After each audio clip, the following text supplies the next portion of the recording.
Feeling very lethargic up here. It's really very difficult to do anything. All you want to do is lie down, even that's hard work. You really need to motivate yourself. You've got to have severe discipline in order to even just get by up here. He speaks from the death zone, high on Everest. He is alone, filming himself, a camera between his upraised knees. This evening around 9 p.m, I'm going to try and set off for the summit. The summit is still some 3,000 feet above him. The sea, where his climb began, some 26,000 feet below. He is near the end of a long, long road.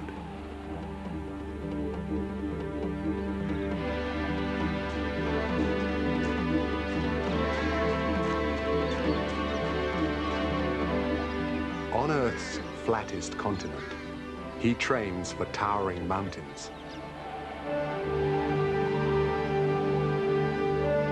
In sweltering heat, he steels himself for snow.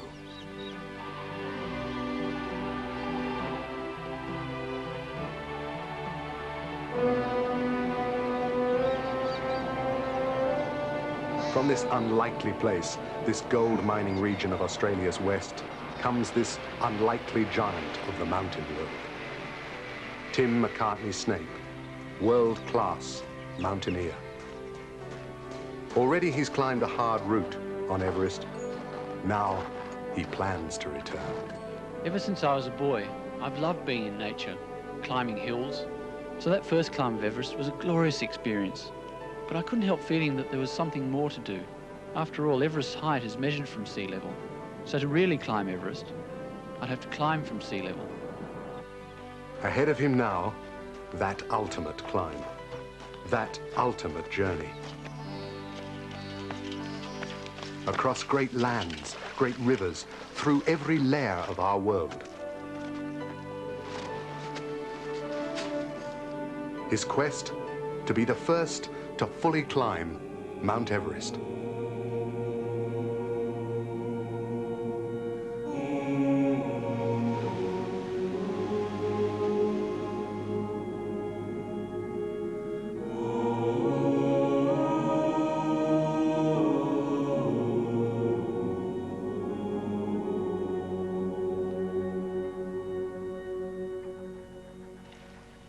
The foot of Everest.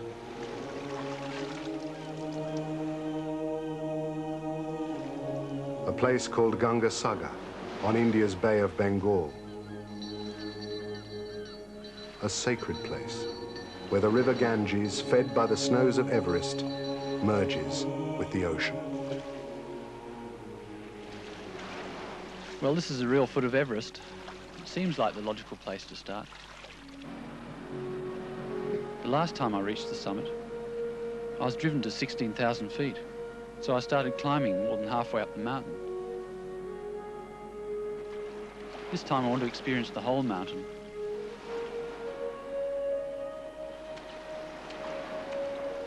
(29,108 feet to climb. A gradual climb through India, then the upper slopes. The longest, highest climb that's ever been attempted.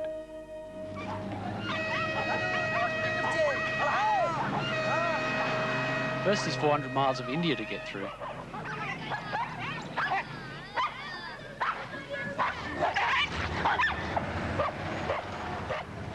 One thing's for sure, I've really got to take care. Steer clear of everything, from 10-ton trucks to the tiniest germ. Somehow avoid dog bite, dysentery, malaria, everything really. Luckily, I've brought my own doctor, Dr. Ann Ward. Hello. Best of all, she's my wife.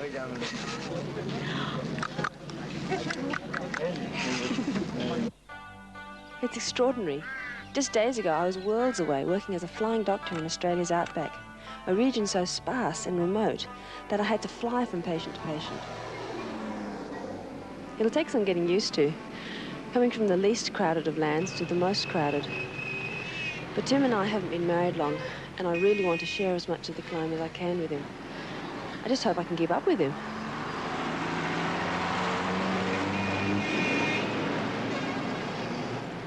Gee, those trucks. This could be the most dangerous part of the climb. Imagine my epitaph. Here lies Tim, hit by a truck whilst climbing Everest. Careful, Tim.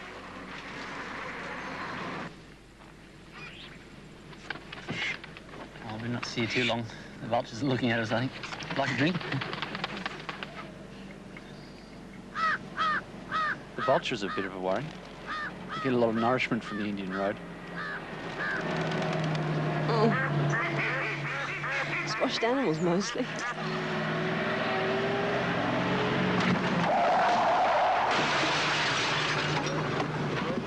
More than 40,000 people die on India's roads each year as well.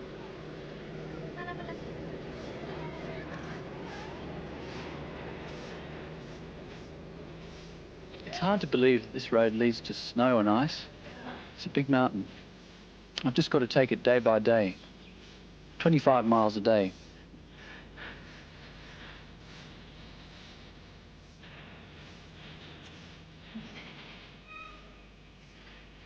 So much is happening. Something different everywhere you look. You need 10 pairs of eyes just to take it all in.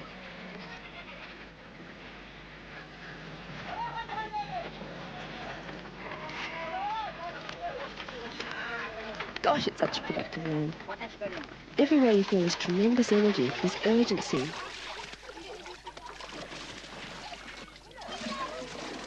It's half the size of the United States, yet it manages to feed 4 times the US population every day. Population's doubled in the last 40 years. Food production's managed to keep pace. But the trouble is, it's almost reached its limit.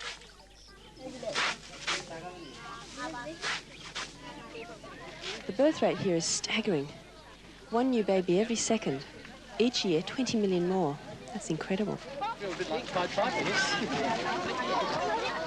The population's rapidly approaching 1 billion. In 50 years at this rate, it'll be 2 billion. Where are we all heading?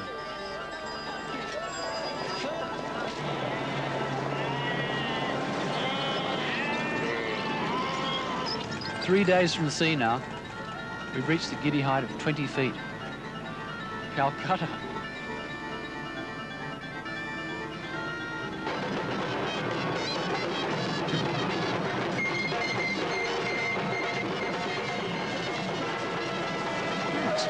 That thing hit me. It's amazing, Calcutta. For decades now, they've called it a dying city. But it simply refuses to die. The human spirit's just so strong, so tenacious.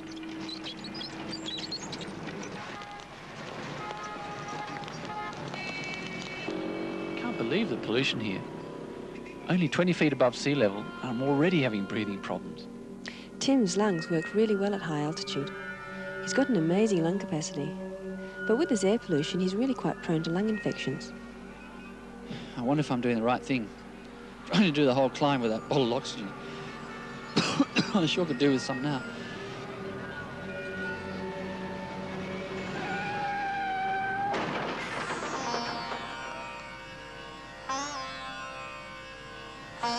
So this is how you breathe in Calcutta.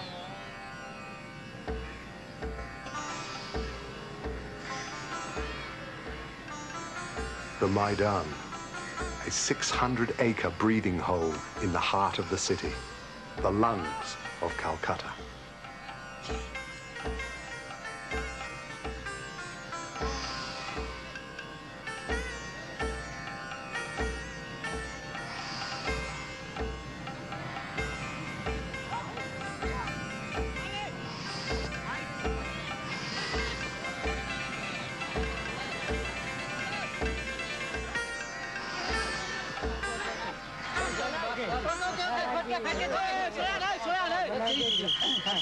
I'll show you one thing.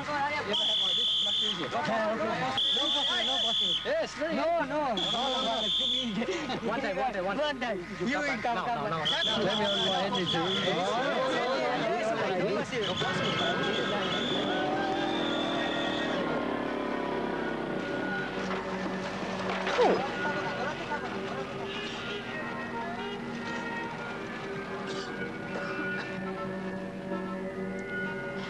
You've been poisoned by Calcutta. Tim's got sinusitis. He shouldn't be walking. He'll end up with pneumonia. If we don't stop, he's going to get really sick. I'm anxious to get to the mountains, but if I push myself when I'm sick, I could end up getting so sick that I never get there. How are you feeling? I'm feeling a bit worse, actually. I think I'd better stay put for the day. All right. Give me a chance to recover. That's a good idea. We'll just find a field to go and camp by.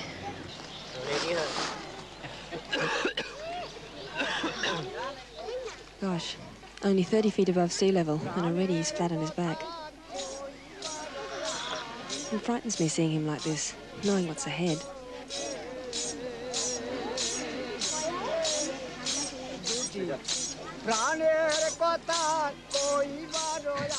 The holy man must be trying to sing him back to hell.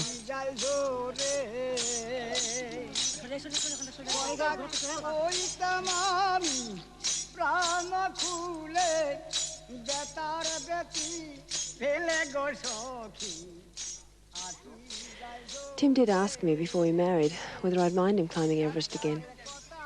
Saying no would have been like clipping his wings. He'd have spent the rest of his life like a caged bird, always wondering what might have been.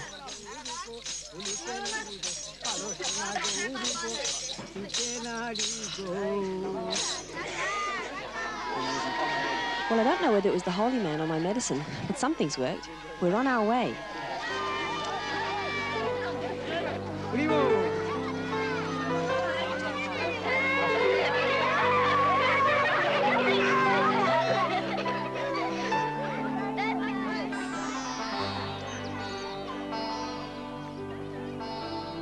"29,000 feet still to climb, 400 miles to go. But in a sense, they're already there. All this fertile soil, this whole vast alluvial plain that nourishes half of India, is merely silt, fine particles of rock washed down from the Himalaya.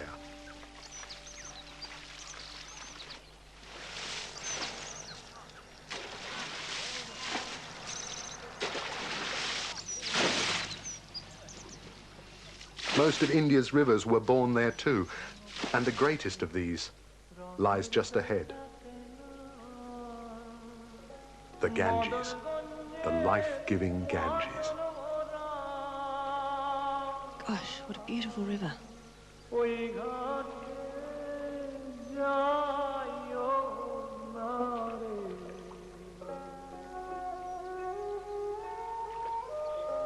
Halfway.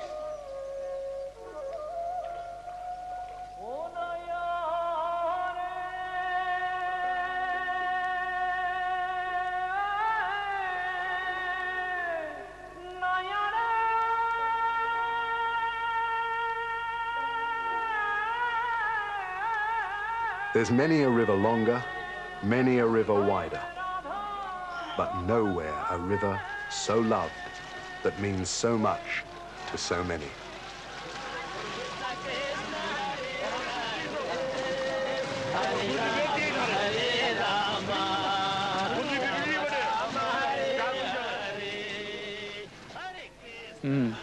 Bit of a problem. A mile-wide river and no bridge. Plenty of boats, but I wouldn't feel right using a boat. Oh, well, there's only one thing for it. I'd still like to get as far as I can under my own steam, but this might be carrying things too far.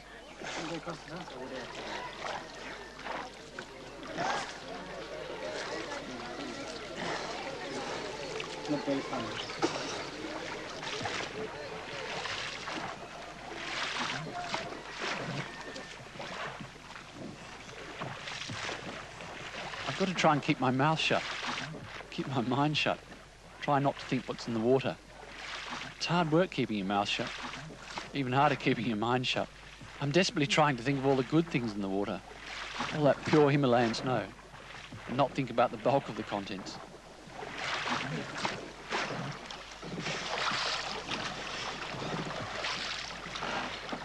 Imagine me, a doctor, always telling people to steer clear of germs, and here I am swimming in them.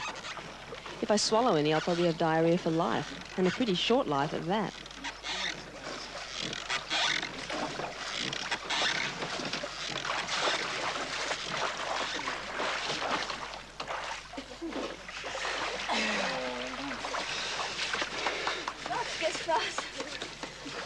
You swallowing your water, Anne? Yeah, I think I did swallow some, actually. Oh, dear.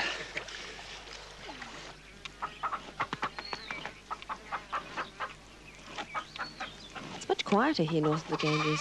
Not nearly as crowded.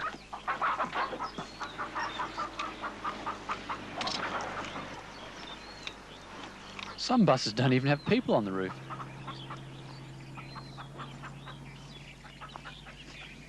Each step's painful now.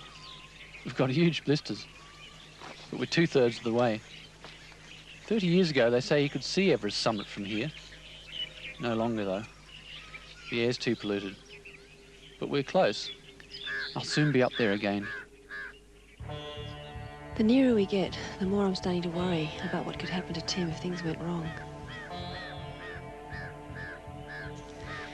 I just have to try and control my imagination.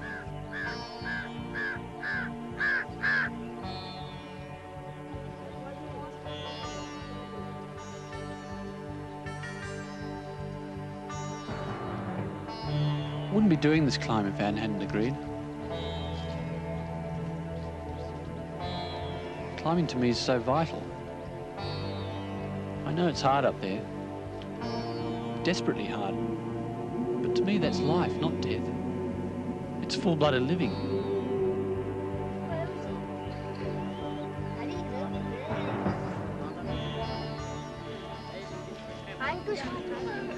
Climbing's a life wish, not a death wish.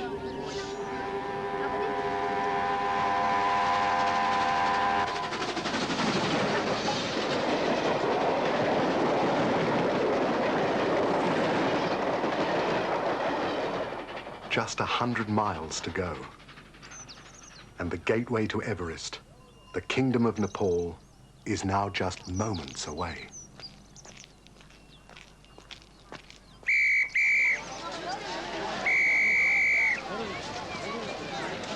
We've got 4 weeks to get in. What do you mean we can't cross? No further, please. Go back. You cannot come through here.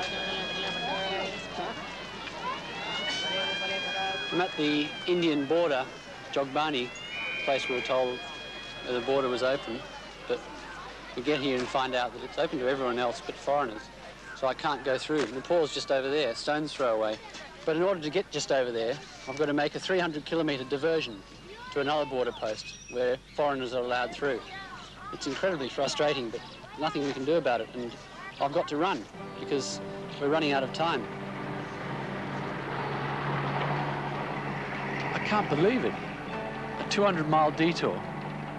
It'll take at least 5 days to get around to where it would have been tonight. 5 days, if I run all the way. Do a marathon in half a day, that is.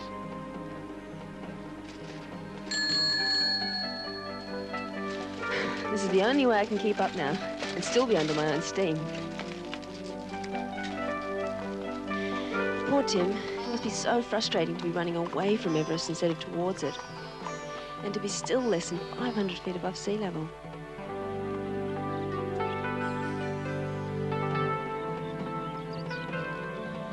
It can't be easy running 40 miles a day after he's already walked 400.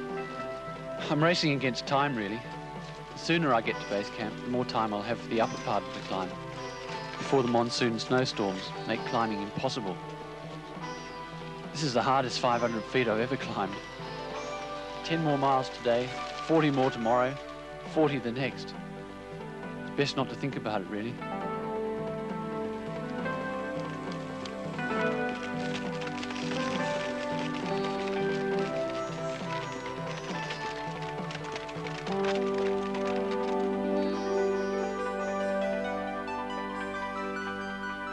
It's 4 weeks since we left the sea. It was winter then. Now it's spring and hot. It can't be fun running 40 miles a day in 90-degree heat.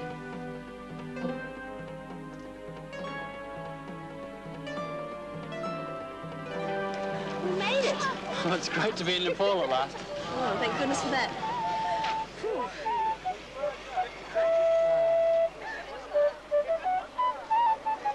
It's so good to see the hills at last. I was beginning to think the earth was flat. Hills. Young hills. Still growing, being squeezed ever higher by India's constant movement north. Everest's now 1 footstep higher than when first climbed some 40 years ago. Rivers, fed by Everest, bound for the Ganges and the distant sea.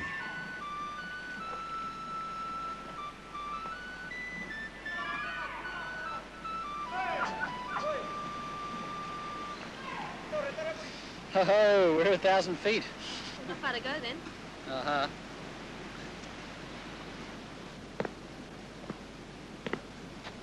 My God, we've climbed more in the last hour than we have in the last month. We have 1,000 feet in the last half hour. We're at 2,000 feet. Only 27,000 to go. I love the hills. They're so uplifting of the spirit.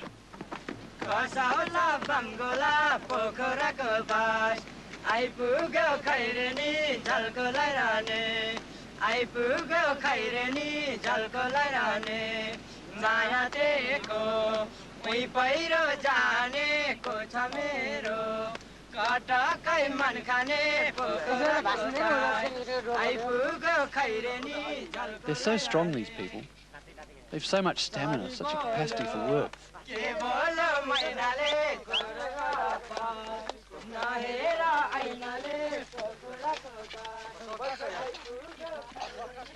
Just to build a house here, everything, absolutely everything, has to be carried in. If you want flat land for your house, flat land for your crops, you have to literally carve it out of the hillside.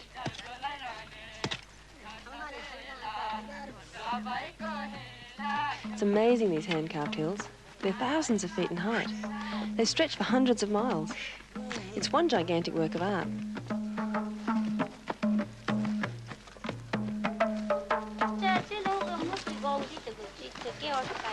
Namaste.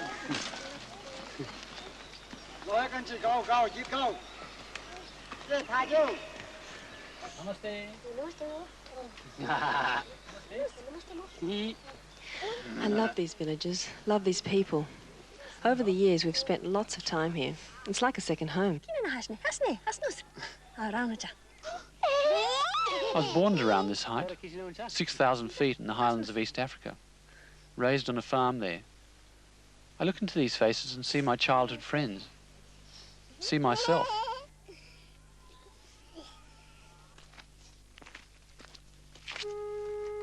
"7,000 feet, a quarter of the way up Everest. Climbing now a botanical ladder, each rung more beautiful than the last. Hey, our first rhododendrons. Wow. Rhododendrons of 40 different kinds.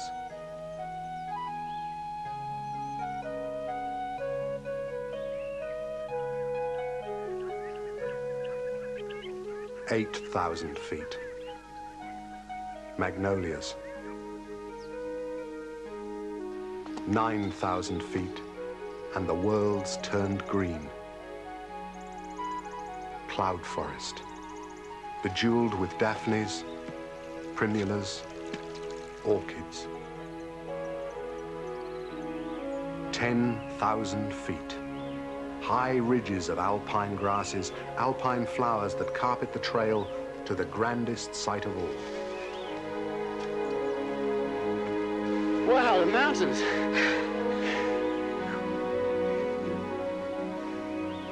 It's great to see them so clearly. It's a long way to walk to see the mountains, though, 500 miles.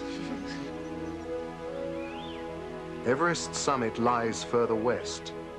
2 weeks to go from here to base camp, before the battle with its upper slopes begins. There is something tantalizing about these mountains. I feel it. This urge to climb and explore. And Tim's just more attuned to it than most. I feel so alive up here. It's funny. We pity animals caged in zoos, but forget we're animals too. Forget we need to run wild and free. The human race was born in the wild, grew up in it. Away from it, we become exhausted, run down. We need the natural world. It's crucial to our well-being.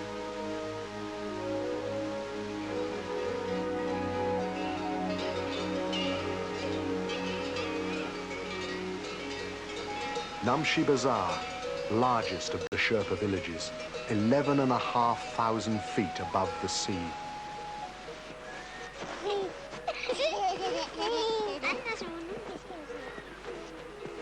They have come 600 miles.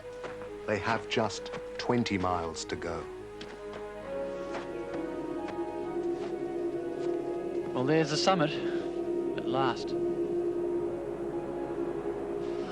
Oh, I bet it's a lot colder up there than it is here. It looks really windy. It's an awesome looking mountain. So many people have died on it.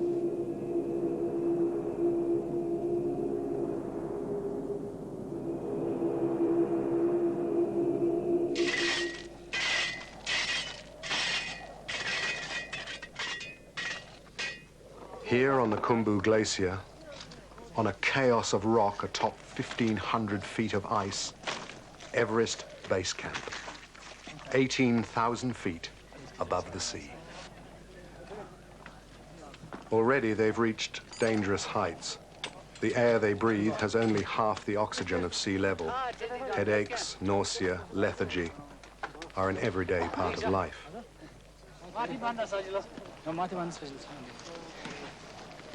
All around, new neighbors are moving in, climbers from many lands, and a team of Gurkha soldiers from Nepal itself. The world's highest village taking shape on the world's highest mountain. 60 climbers hungry for the summit. And if this is an average season, of these 60, just 4 will reach the summit, and 2 will die.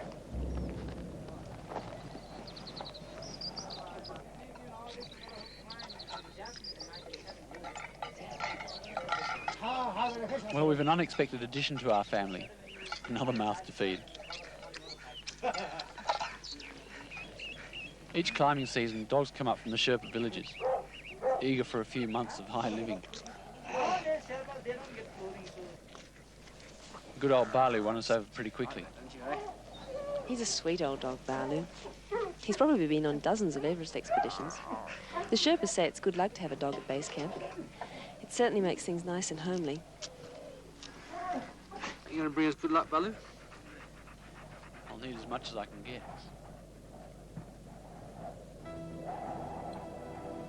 "11,000 feet still to climb, more than a third of the mountain, and there's no easy way. I can go up the icefall the way it was first climbed, to the South Col, and from there to the summit. Or I can try and climb that 2,000-foot high rock face to the Low Saddle, and from there try the long and exposed West Ridge. First, I'll have to check out that steep climb to the Low La. Make sure it's not too dangerous.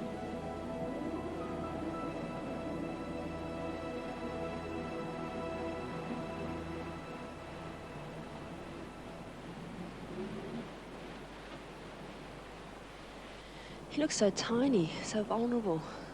God, I hope you're careful, Tim. Please don't make any mistakes. There's a lot of loose rock up here. There's the other option down there, the icefall. Those crevasses look pretty menacing. There's so many of them. It's hard to see a route through them. It's not so steep a route, but it's sure a dangerous one. I feel safer up here.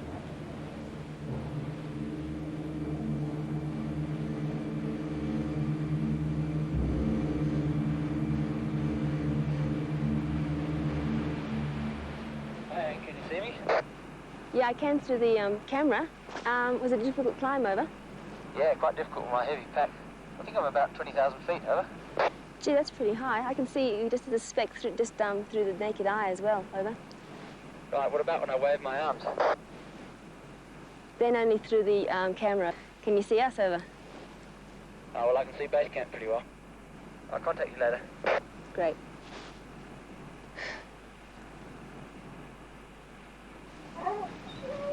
I'm up on the Low La now, about 20,000 feet here, right on the border between Nepal and Tibet. God, the wind's cold. I've come around here to have a look at the top of Mount Everest, the top of the West Ridge, and the top of the North Face. I want to have a look at the top of the North Face because I may go that way. And also, I can have a good look at the top of the West Ridge from here too. Oh, gee, it's cold here. There's a wind blowing straight up the valley from Tibet.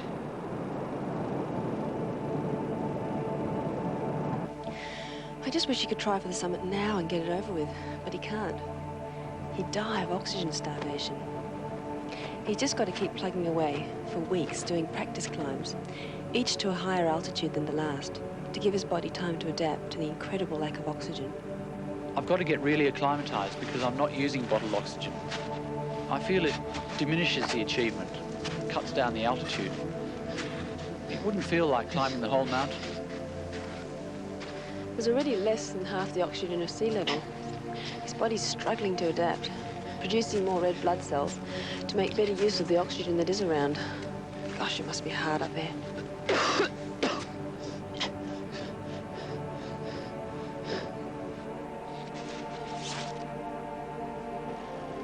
I'm on the west shoulder of Everest. I've come up here to spend a couple of nights acclimatizing. A bit windy, but it's very spectacular. Up here, you realise how dependent we are on oxygen, how dependent we are on our atmosphere. Down there, we think it's infinite and polluted as though it was infinite.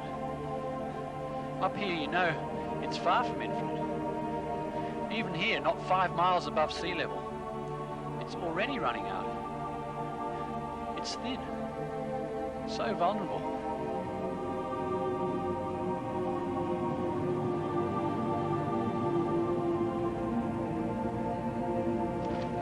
My night up here at 24,000 feet on the West Ridge was very, very uncomfortable.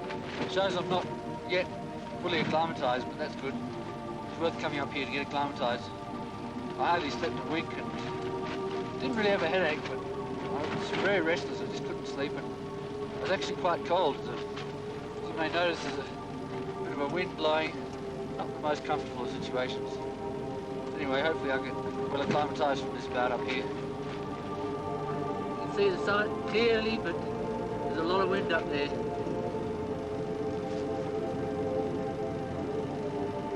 Now that my tent's packed up, I'm all ready to go down. Going down makes your legs really tired. Of course, you've got to be very, very careful because one trip with a cramp on, you end up at the bottom of the mountain. Oh. Very sore. Oh, it was hard work being up there. Pure masochism the last few days. Absolute pure masochism. You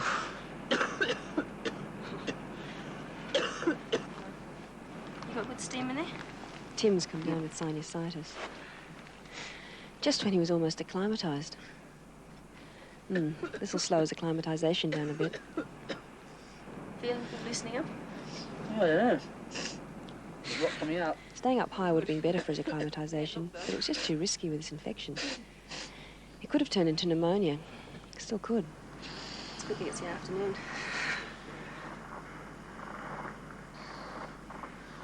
I think we should do it at least 3 times a day. 3 times? Yeah.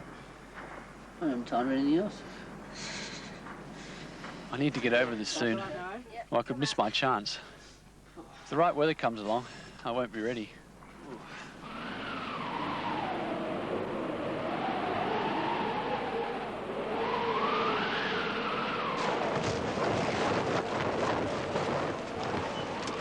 This wind came up really suddenly. Desperate night.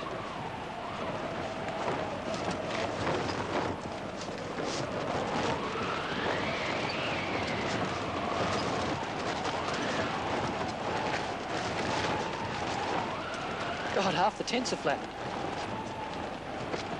Look at Bali. He must be the world's heaviest sleeper. He's doing a great job as a paperweight.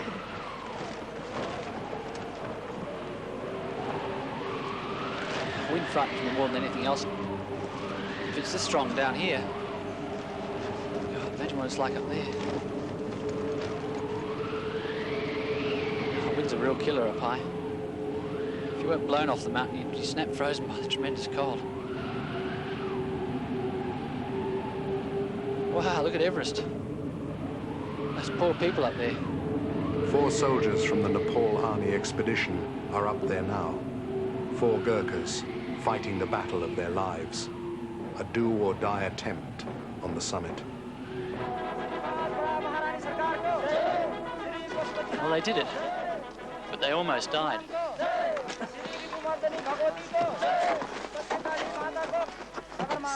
Two have bad frostbite, and they were using bottled oxygen. I'm not using bottled oxygen, so I'll feel the cold even more. They're almost certainly going to lose their toes, maybe even their feet. They so easily could have lost their lives. It's almost as if they're the stakes you play for sometimes. Fingers, toes, everything.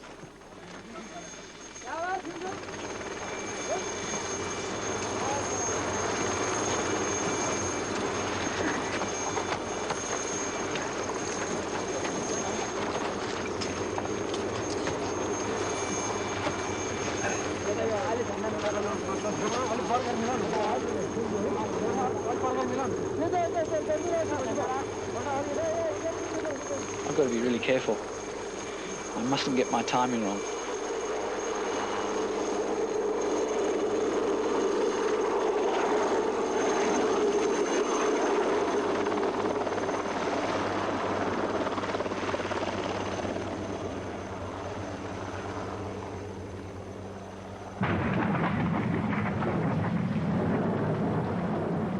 Ooh, that's a big one. They say the mountain gets angry when it's climbed. It's certainly angry now.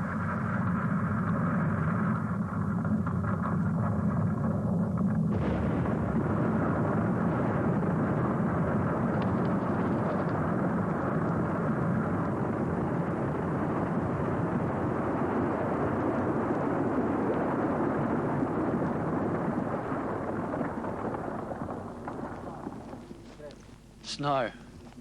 Just what I don't need. If it's this thick on the dock, what's it like on the mountain? Phew, the avalanche danger must be extreme up high. The more snow, the harder it is to climb. Oh well, there's no use worrying. I've just got to be patient. Hope the weather does improve. Some years ago, 17 expeditions in a row failed on Everest due to bad weather.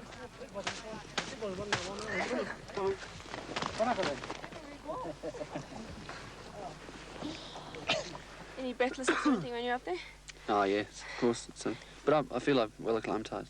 Okay. Have your sinuses cleared up? Yeah, thank Okay, goodness. in through your I nose think if now. anyone can do it, Tim can. He's got very good lung capacity, good circulation, amazing stamina, and his determination's phenomenal. I've been here 5 weeks now. I feel fit, acclimatized, ready for the summit. Good. That sounds good. Good. I'll just take your blood pressure. Can you hang on to that?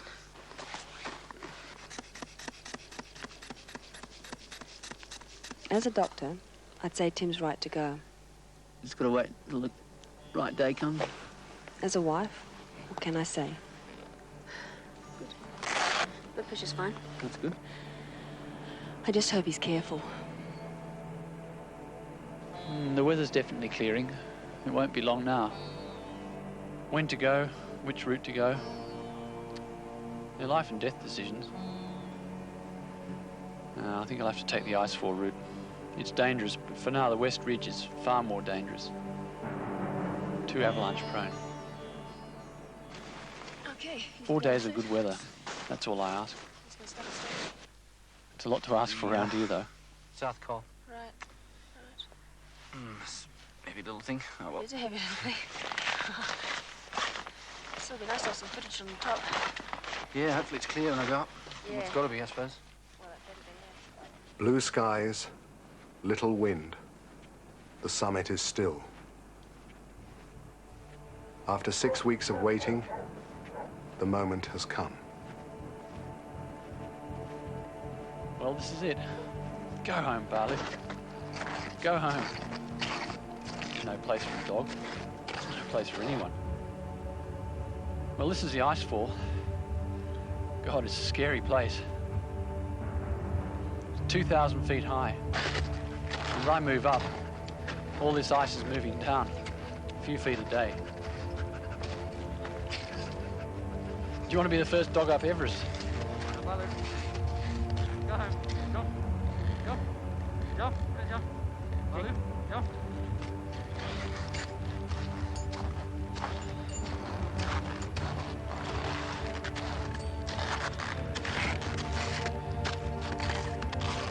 Go home, Bali. Go home. Go home. Every climbing season, dozens of ladders are put in by expeditions to make it at least possible to get through the icefall. This is where most people die.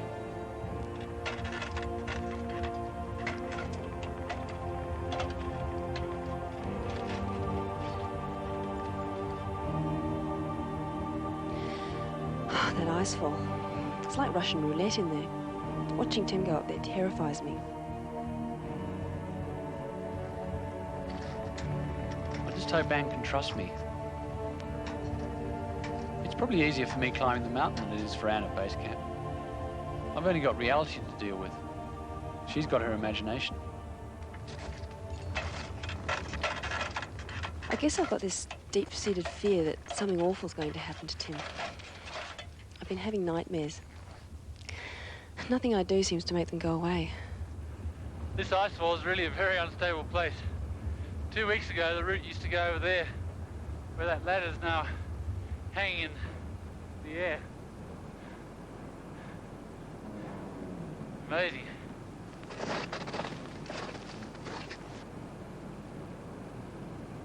Most exciting ladders on the icefall are these vertical ones.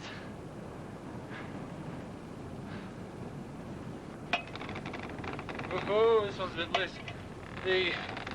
Because the glacier's moving all the time, sometimes the ladders get a bit stretched out. This one is particularly loose. See how it's moving around? Not very stable.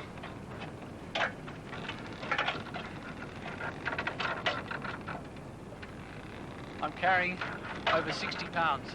Tent, sleeping bag, down suit, stove, fuel, food, and the end of my arm, a movie camera. Quite exciting.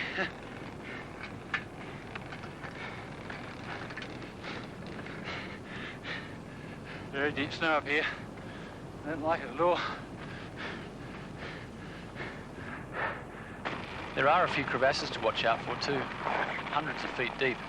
They're deadly traps. From Camp 1, which is at about 20,000 feet, the route basically goes up the Khumbu Glacier, up what is known as the Western Coombe. It takes between 3 and 4 hours to get there. Camp 2 is at about 22,000 feet, so it's about a 2,000-foot climb. The last 2 hours on the way up here, my legs start to shake and start to feel like 100-pound weights. I don't know what it is, it's a mineral deficiency or what, but now I can hardly move my legs and they're still shaking. In fact, they're shaking so much, they're making me feel hot. I've had to take my shirt off. It's snowing outside, it's a very thick cloud. I'll need to do better than this if I'm to go any higher.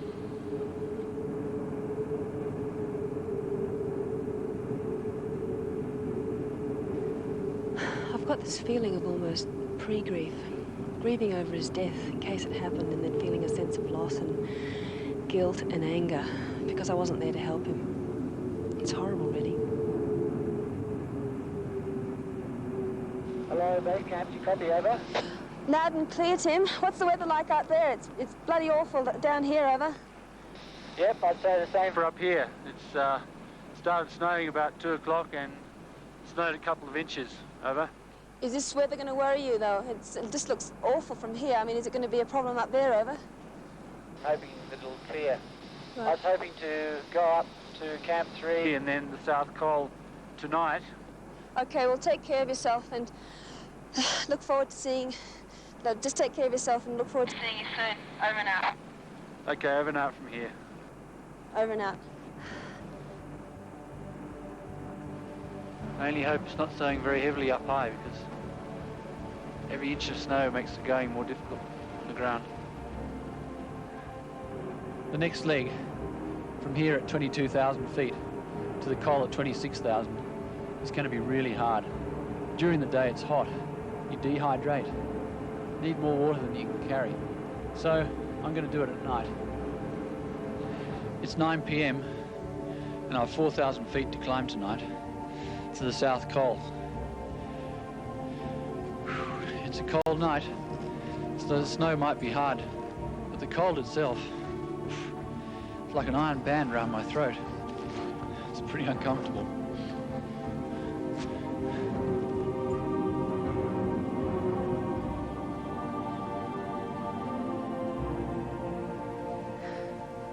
Hello, base camp. Do you read me? Over. Loud and clear. It's pretty windy down here. What's it like up there? Over. Well, I think it was good coming up in the night, but we had a lot of wind squalls during the night, which made it pretty unpleasant, pretty cold. Oh dear. Well, I hope tomorrow's going to be better than that. So you must be at about 26,000 feet then, over? Yep, I'm just at the top of the Geneva Spur. I'm about to walk along the flat, hopefully, to the South Col. It's a hell of a long way. I'm coming onto the South Col now. Windswept looking place.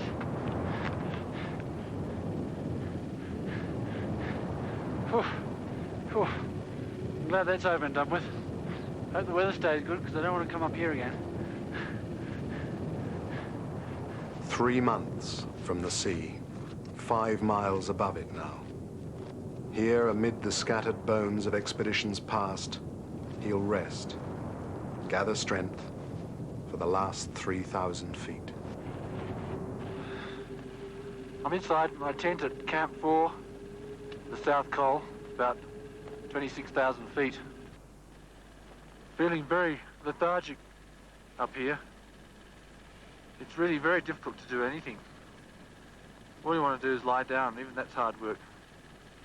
Getting up and cooking yourself some food, making yourself, melting some water for a drink. It's very difficult. You really need to motivate yourself. You've got to have severe discipline in order to even just get by up here. How are you feeling, darling? Do you feel like you can make another 3,000 feet over? If I have a rest, I can. He's still got such a long way to go. Another 3,000 feet. That whole skyline ridge. It looks so hard. He's already reached what they call the death zone. Most of us would die up there. He hasn't eaten much. He's got diarrhea, and that'll make him weaker still. How he manages to do anything extra like filming, I've no idea.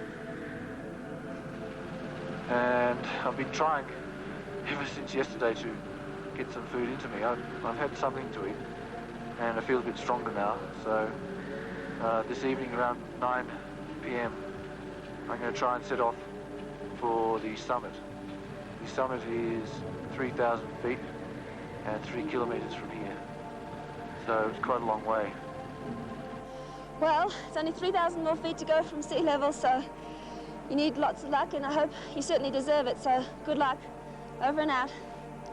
I'll be setting out soon.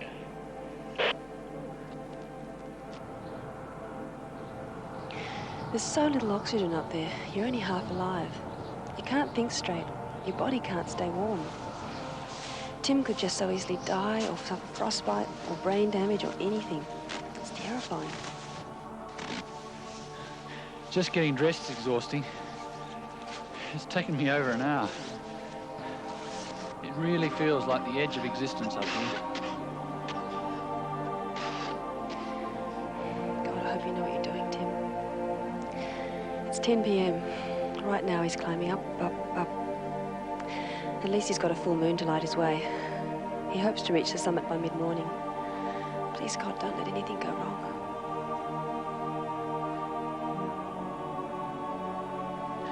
He promised to call me at midnight. but it's almost morning. There's been no word from him all night. Tim, can you hear me? Over. There are 3 possibilities. 1, he's too busy climbing. God, long way from here to there. 2, his batteries are frozen or something. Tim, do you copy me? Over. The 3rd I'm not even going to think about. God, this is frustrating. Tim, do you copy me? Over. What's happened to you, Tim? I don't know what's the matter with him. Tim, do you copy me? Over. And to Tim, do you copy? Over.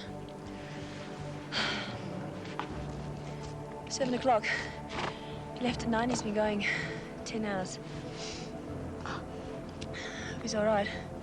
Don't know how long it's going to take without oxygen. And to Tim, do you copy? Over. A minute ago, I thought I was going to die. I had this urge to vomit, and surely enough, I did. I can ill afford to lose any fluid from my stomach. Terrible thing. And to Tim, do you copy? Over. Been climbing since 9:30 last night, and just below the top of the south summit at 28,000 feet. The sun's just coming up, as you can see. It's gusty. I thought I'd die several times during the night. This has been really, really hard going today. Very, very difficult. Don't ever want to do this again. Very, very hard. This is 2 or 4 steps from me. Exhausted. The sun's coming. God, hopefully this will clear soon and I can see something. Well, hurry up, Tim. Where are you?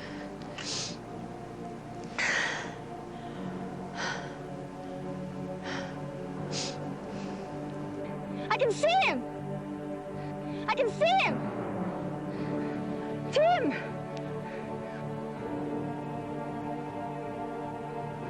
I'm on the summit ridge. That's the Hillary step behind me, and beyond that, the summit. I don't feel too bad. A little bit nauseous, but apart from that, I feel pretty good. Yippee!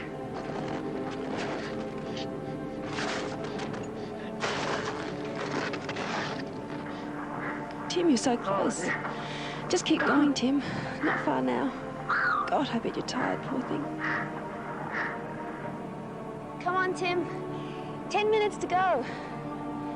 God, after all that time. 600 miles? It seemed like such a long time since we started. God, I wish I could talk to you. Well, someone's somewhere up there. How far? I'm not quite sure. Faster. Come on. It's not much further. Come on, Tim. Come on. It's hard to believe I'm near the top of Mount Everest.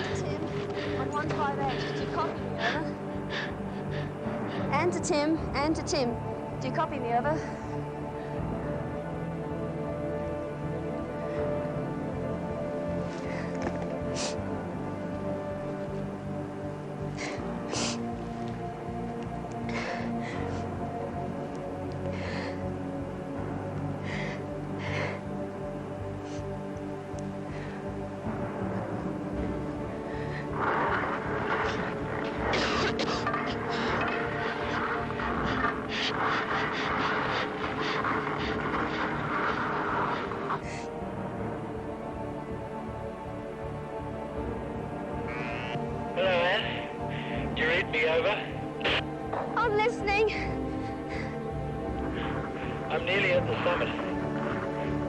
Just a few more steps.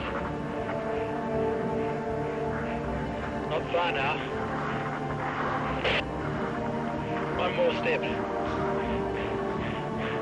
Well, I'm on top. I've made it. Congratulations, darling. How are you, Over? I feel great, darling.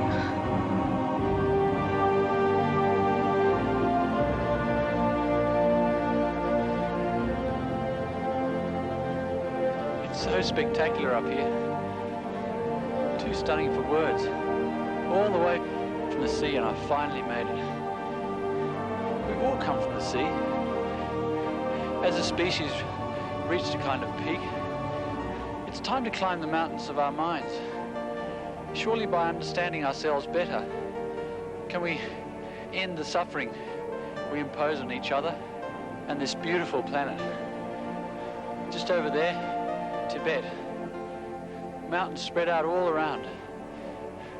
600 miles to the south, way beyond the clouds, the sea. It's so satisfying to have come all that way.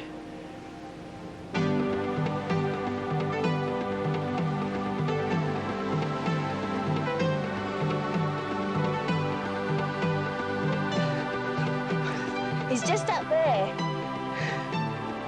Okay, Balu. Tim! Tim!